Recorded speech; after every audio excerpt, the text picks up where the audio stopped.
Meu nome é Moacir Fux. Eu nasci em São Paulo em 1942. E eu tive a sorte de nascer numa família que meu pai era médico. Meu pai era médico e ele foi médico da Santa Casa durante muitos anos. Ele trabalhava na clínica urológica do professor Matheus Santamaria, que era uma clínica que existia antes da fundação da faculdade. E meu pai, ele se formou em Salvador, na Bahia. Ele veio para São Paulo, ele ganhou uma bolsa de estudos para ir para os Estados Unidos, para Nova York, no Memorial Hospital. E quando ele chegou lá, ele ficou uns 3 anos, aí explodiu a Segunda Guerra Mundial. Aí ele tinha sido convocado para o exército americano para ser médico. Aí o pai dele falou para ele vir embora para o Brasil, que ele não tinha nada a ver com aquela guerra. Aquela guerra não era uma guerra dele, não era uma guerra do Brasil. Aí ele veio para São Paulo e conheceu o professor Matheus Santamaria. E o Matheus convocou-o para trabalhar na clínica urológica da Santa Casa de Misericórdia de São Paulo. Ele trabalhou ao lado dos maiores urologistas de São Paulo e do Brasil, porque, na verdade, ele foi um dos primeiros urologistas do Brasil com essa especialidade. Ele trabalhou ao lado do Dr. Moacir Tavolaro, que era um excelente médico aqui de São Paulo, trabalhou ao lado do Álvaro Marques de Figueiredo Filho, que também era da clínica urológica. Aí, em 1963, foi fundada a Faculdade da Santa Casa de Misericórdia de São Paulo. A faculdade foi fundada basicamente pelo professor Emílio Atier, que era um homem além de seu tempo. E o Emílio, ele basicamente fundou a faculdade sozinho. Mais tarde ele foi auxiliado por seus assistentes de uma vida inteira, o João Fava, o Fares Raal, o Mandia Neto, que trabalharam durante a vida inteira na Santa Casa de São Paulo. Eu me lembro que a aula inaugural da Santa Casa de São Paulo foi feita na Associação Paulista de Letras, aqui do lado, no Largo do Orochi. E o Emílio foi buscar o reitor da Universidade do Brasil, que se chamava Calmon. E ele foi até o Rio de Janeiro, pegou o Calmon e trouxe o Calmon aqui para o Largo do Orochi, onde ele fez a aula inaugural. Foi um momento solene da faculdade. Mas o Emílio, ele teve uma condição muito boa para fazer a faculdade, porque ele estava cercado pelo Dr. Altenfelder Silva, que foi um grande nome na medicina, no ensino de São Paulo. E ele estava cercado também pela doutora Lourdes de Freitas Carvalho, que era a superintendência da Santa Casa. Então, ao lado desses nomes que apoiaram o Emílio em tudo, ele fez a faculdade. Então, em 1963, logo após a fundação da faculdade, nós começamos a ter aula no Departamento de Morfologia, que na época era chefiado pelo Dr. Orlando Aidar, que ficou chefe da morfologia quase até o fim da sua vida. E o Dr. Orlando Aidar, ele tinha assistentes fabulosos, como o Dr. Jorge Amari, que era muito jovem na época e se graduou em primeiro lugar na Faculdade de Medicina de Sorocaba e foi transferido para a Santa Casa, onde passou a dar aulas. O Dr. Jorge Amari foi também chefe da cirurgia vascular da Santa Casa de São Paulo. E o departamento de morfologia, ele foi mais tarde continuado pelo Dr. Rubens Campos, que era professor de parasitologia, pelo Dr. Celeste Favaneto, que era professor de microbiologia.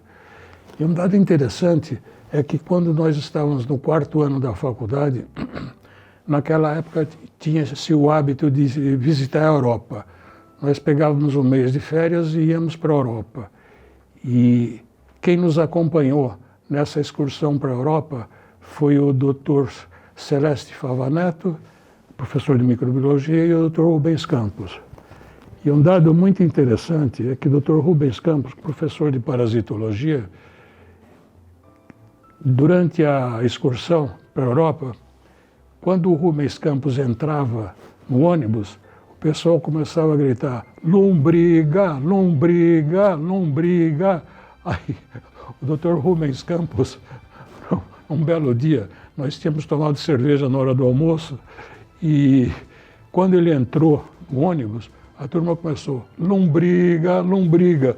Aí ele se virou, olhando bravo para todo mundo, e falou: lombriga é a avó. E foi muito gozado aquilo, foi ridículo. E tem diversas passagens dessa nossa excursão. Nós tínhamos um colega de turma, o Dalton Pompeu de Pina. Quando nós estávamos em Veneza, na Itália eles têm o hábito de colocar os sapatos durante a noite para fora do quarto para ser engraxado. E o Dalton pegou os sapatos do hotel inteiro e amarrou um no outro e jogou no pátio. No dia seguinte foi chamar a polícia. Nós quase fomos presos. Mas foi uma viagem muito interessante. E tanto é interessante que até hoje eu tenho excelentes memórias. Uma outra coisa importante é que nós entramos na faculdade, nós éramos praticamente adolescentes. Eu tinha 17, 18 anos. E, como todo adolescente, aprontávamos tudo que tinha direito. Um belo dia, segundo ou terceiro mês de aula, eu estava no corredor aqui da Santa Casa e tinha uns livreiros. Naquela época tinha o hábito de ter livros. Nós estudávamos por livros, não era pela internet. Era por livros que nós estudávamos. Então eu estava folheando um livro, aí o doutor Emílio Atier, que era o diretor da faculdade, ele perguntou para mim: o que você está fazendo? Eu estou no intervalo da aula, estou vendo esse livro aqui, vamos tomar um café. Ele me levou, o diretor da faculdade, falando com um menino de 17 anos, ele me levou na diretoria da faculdade, ele me apresentou ao secretário da faculdade, que era o Dr. Nestor de Oliveira, que é uma pessoa espetacular, e falou: ó, quando ele quiser tomar café, ele vem tomar café aqui, ele pode vir a hora que ele quiser aqui. E o diretor da faculdade falando com um aluno de 17 anos. E o doutor Emílio Atier, ele ficou meu amigo a vida inteira. Então, nós fizemos o curso da faculdade, foi um curso muito bom. Os nossos professores eram os melhores especialistas nessa área. Nós tivemos como professor de pneumologia o Dr. Febro Gicovati, que era um excelente, era um pioneiro na pneumologia. E tivemos também o Dr. Edwin Castello, que era cardiologista, foi chefe do departamento de medicina. E nossa turma toda acompanhando os ensinamentos desse pessoal. E chegamos ao 6º ano. Cada um foi para a sua especialidade. O meu pai, como era amigo do Matheus Santamaria, o Matheus me convidou para fazer minha residência na urologia da Santa Casa, que não era a urologia da faculdade. Os chefes da urologia da Santa Casa eram o doutor Geraldo Vicente de Azevedo, que era um homem excepcional. Ele era professor de ginecologia, livre docente de ginecologia e livre docente de cirurgia geral também. Era um homem de um saber extraordinário. Esse foi o meu primeiro professor de urologia. Os meus professores, na época, a residência de cirurgia geral, a residência de urologia, consistia em 2 ou 3 anos de cirurgia e, a seguir, 2 ou 3 anos de urologia. Então, era uma residência muito comprida. Então, esse tempo todo, eu vivi na Santa Casa. E viver quer dizer literalmente viver, porque durante a residência eu dormia aqui. Então, se havia algum problema numa enfermaria ou algum problema no pronto-socorro, eles iam me acordar para acompanhar o que estava acontecendo.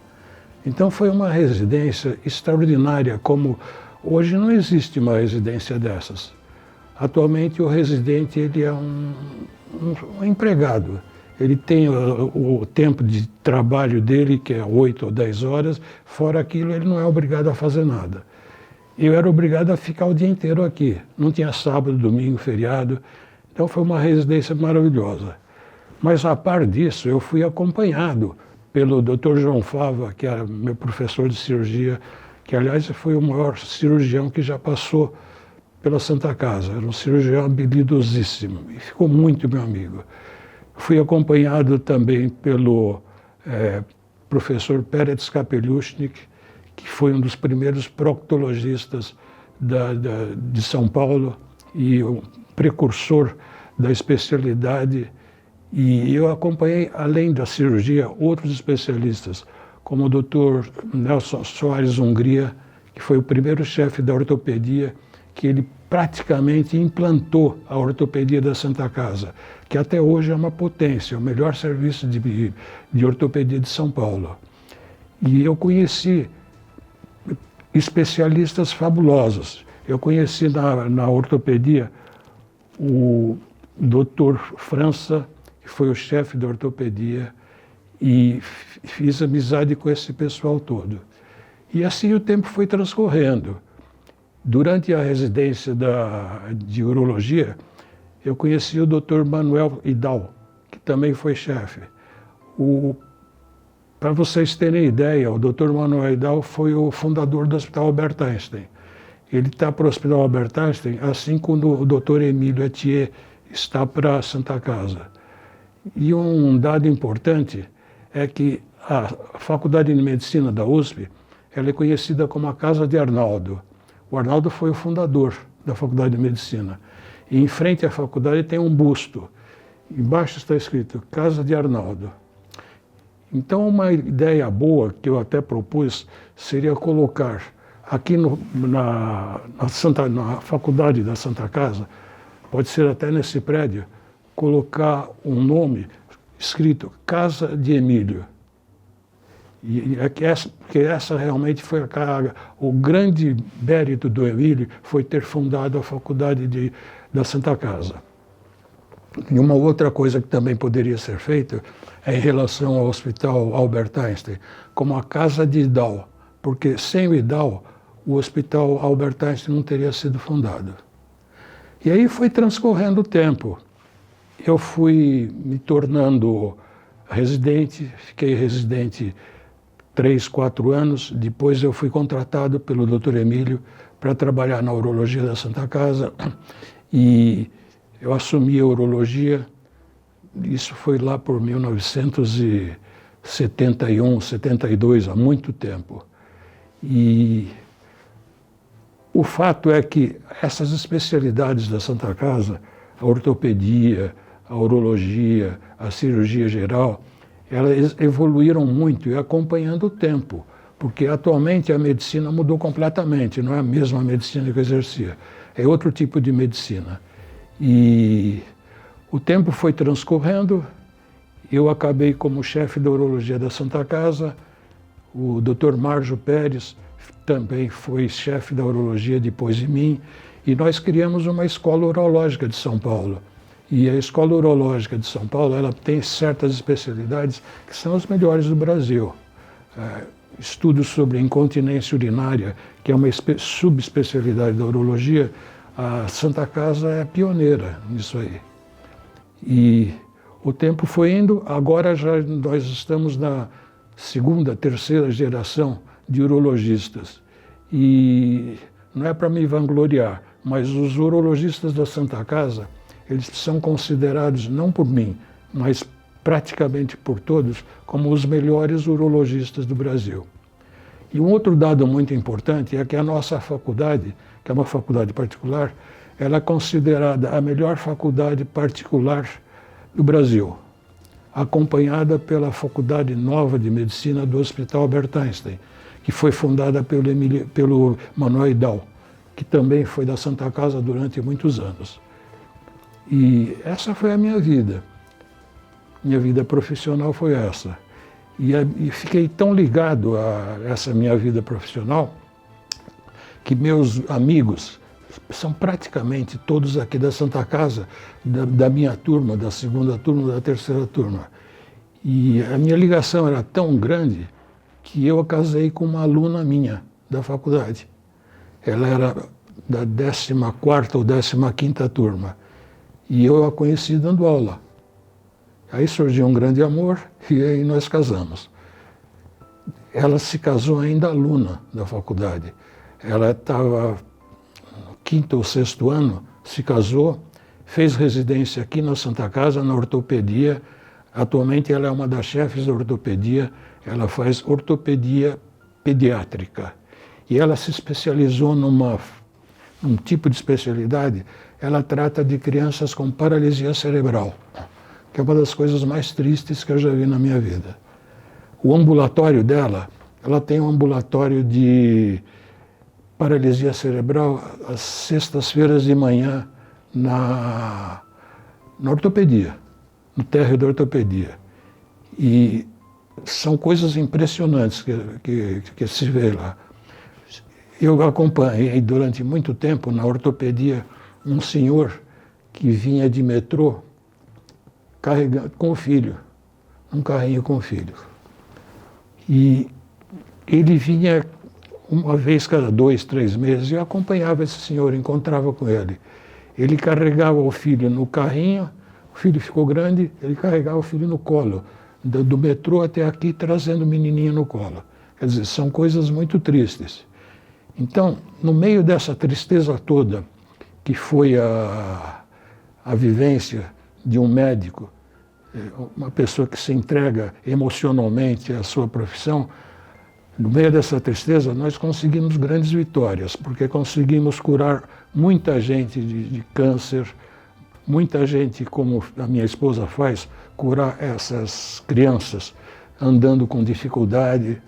E uma vez a minha esposa me contou uma coisa que me marcou. Ela conseguiu um grande progresso na profissão dela, numa cirurgia que ela fez. Tinha uma criança que não conseguia sentar. A criança tinha uma deformidade tão grande por causa da paralisia cerebral que só ficava deitada. E o grande progresso que ela conseguiu foi fazer a criança sentar. Em vez da criança ficar deitada o dia inteiro, a criança sentava.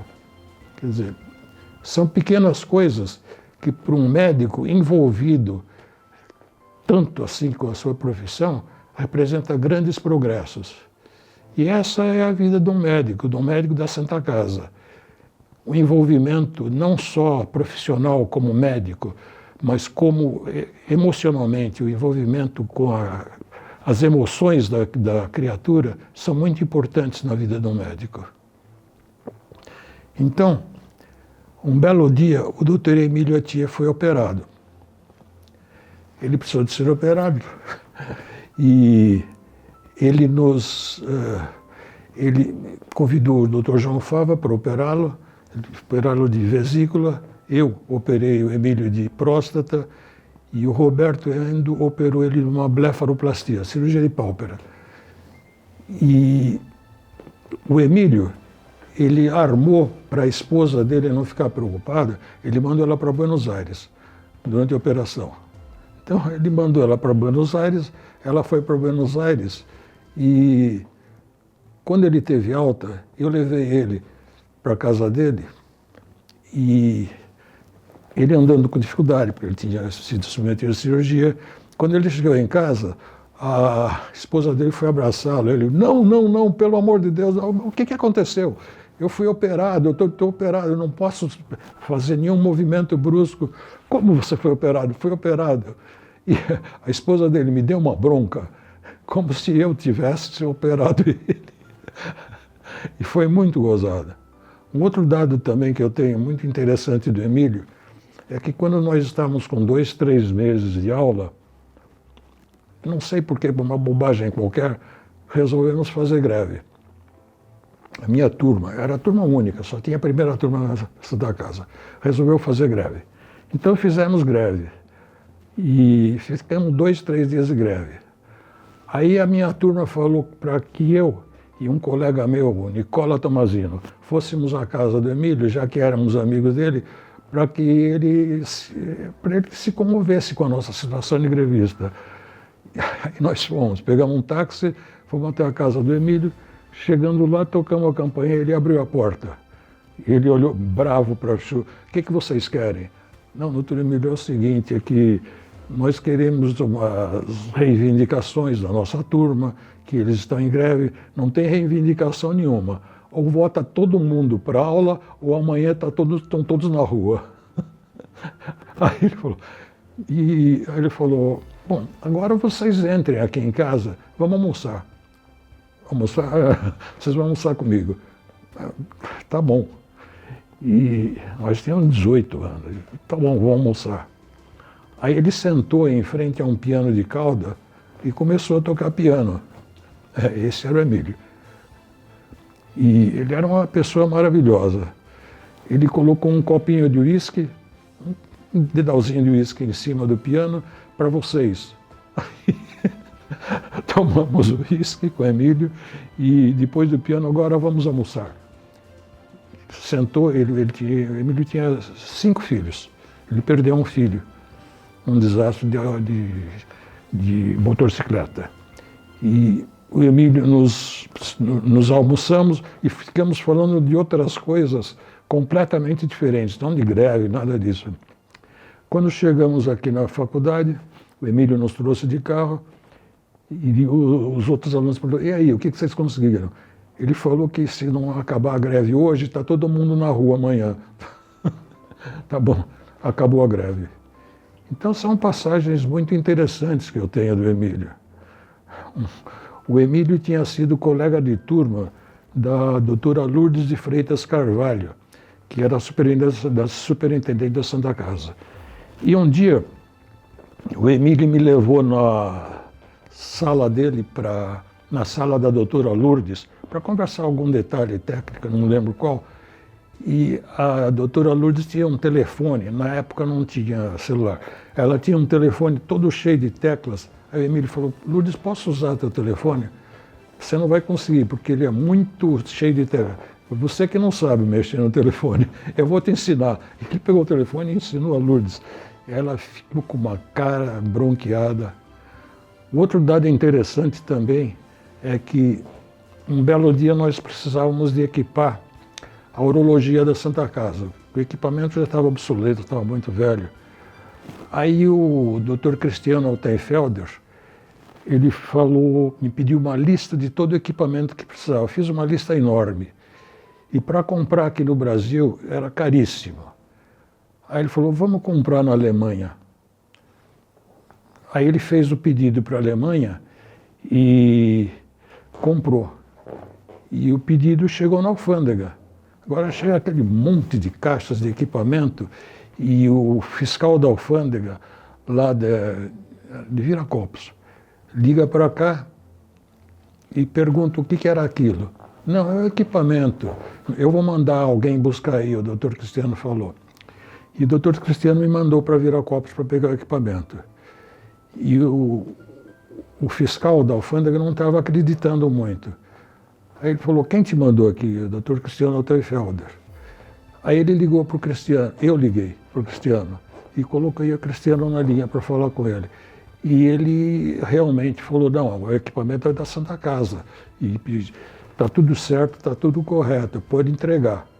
Aí eu peguei, coloquei aquele monte de caixas no carro e trouxe para cá. E o doutor Cristiano Altenfelder era um homem tão extraordinário e ele era um super acreditado no meio político. E ele fundou 2 faculdades. Ele fundou a Faculdade de Ciências Médicas, aqui da Santa Casa, e fundou a Faculdade de Marília também. Ele é o fundador de 2 faculdades. Ele, pessoalmente, fundou a Faculdade de Marília. É uma coisa extraordinária.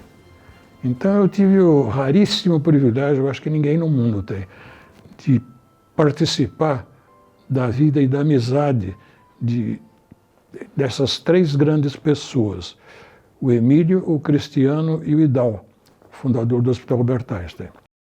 O Emílio, ele é festeiro. E eu participei como amigo, porque o Emílio realmente ele foi um grande amigo meu.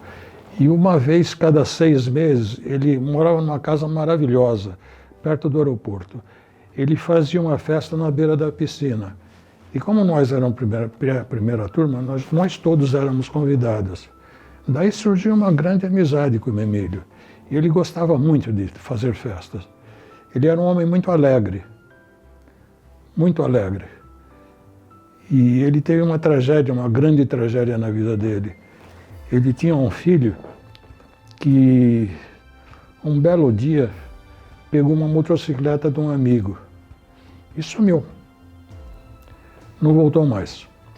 Aí foram procurar o Emílio, foram procurar em hospitais, não encontraram. E quem encontrou o filho dele foi o Dr. Vitor Pereira, que era médico legista, que viu o filho dele lá no Instituto Médico Legal.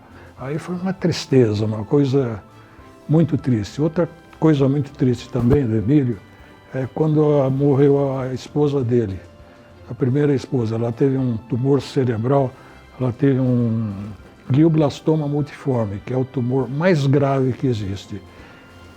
E quem tratou dela foi o Dr. Rui de Carvalho, que foi professor de neurocirurgia aqui da Santa Casa.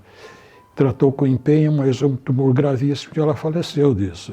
Então essas foram 2 grandes tragédias da vida do Emílio. E realmente marcaram ele. Ele ficou uma pessoa diferente, principalmente depois que morreu a esposa dele.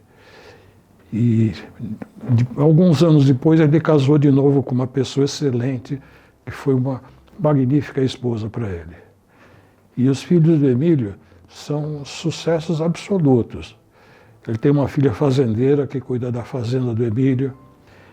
Ele tem um filho que é um arquiteto famoso, tem outro filho engenheiro. E o Emílio, ele formou, além da faculdade, ele formou a família inteira dele. E muito bem formados, todos eles. E essa foi a vida do Emílio.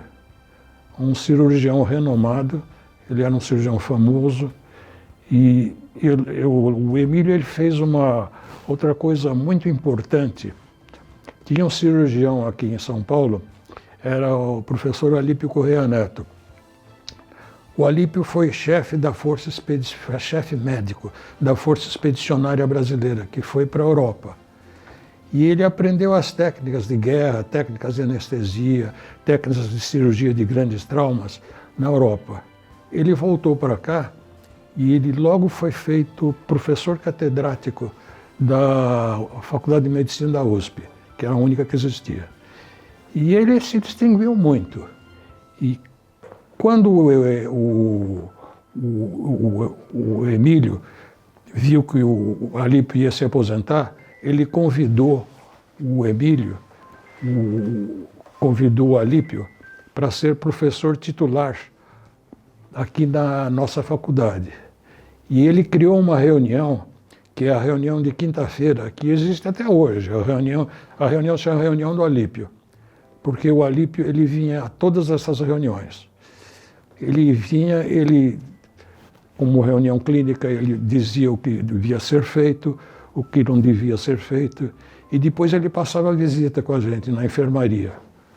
E o Emílio Etier, e o Alípio, e um belo dia, isso eu lembro muito bem, um belo dia nós estávamos passando visita e o Alípio viu um paciente e o paciente olhou para o Alípio e perguntou: "O senhor não é doutor Alípio?" "Eu sou sim. O senhor operou minha apendicite quando eu tinha 10 anos de idade." E o Alípio, 40, 50 anos depois, operou a vesícula desse paciente. Quer dizer, ele era um homem extraordinário. Mas era uma época diferente, que o cirurgião, ele operava tudo. Nós tínhamos um professor, Dr. Mamana, que era um dos chefes de clínica do Emílio Etier. O Dr. Mamana operava desde osso, desde joelho, até cérebro. Quer dizer, uma época totalmente diferente. E era um cirurgião brilhantíssimo. Ele inventou equipamento próprio. E essa foi a turma do Emílio. O Emílio criou o Dr. João Fava, criou o Dr. Pérez Kapelushnik, criou o Dr. Mandia. também foram criados pelo Emile Thier. Enfim, é o retrato de um grande homem, de quem eu tenho profundas e maravilhosas recordações. Daí aquela minha ideia que eu já falei, que chama Santa Casa, a Faculdade da Santa Casa, de a Casa de Emílio, e chama o Hospital Albert Einstein de a Casa de Dal. Isso seria uma homenagem muito justa a essas pessoas que deram tanto pela medicina paulistana e pela medicina brasileira. O Dr. Maffei, ele tinha ideias diferentes da medicina. Eram ideias que não eram ideias padronizadas. Por exemplo, ele era contra antibiótico. Ele dizia que não se devia usar antibiótico, que o organismo ia se curar sozinho. Ele era contra também da cortisona para os pacientes. Quer dizer, são ideias próprias que ele tinha. Ele escreveu um livro. O Dr. Maffei, ele era neurologista patológico. Ele fazia neuropatologia. E ele tinha uma frase muito gozada, na época dele, não era nem a minha época, era mais a época dele. Ele falava, moço, tinha um sotaque italiano bem carregado. Moço, vocês atualmente pensam sifiliticamente. Para vocês tudo é sífilis, e não é isso. Porque a época dele era sífilis.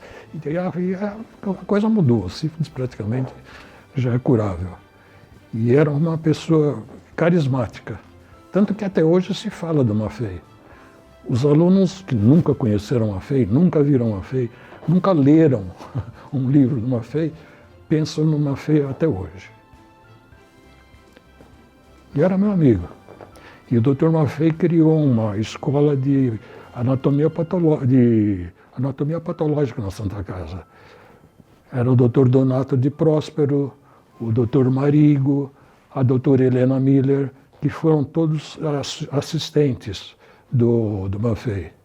E atualmente a Santa Casa ela acabou com o serviço de anatomia patológica. Ela vai terceirizar o serviço de anatomia patológica. E é isso, eu tive essas pessoas carismáticas da minha vida, de quem eu guardo profundas recordações. Eu trabalhei aqui na Santa Casa e, para facilitar a minha vida, eu abri meu consultório aqui na Rua Dona Veridiana, na parte de cima. E ficamos lá há muito tempo, ficamos lá uns 10 anos.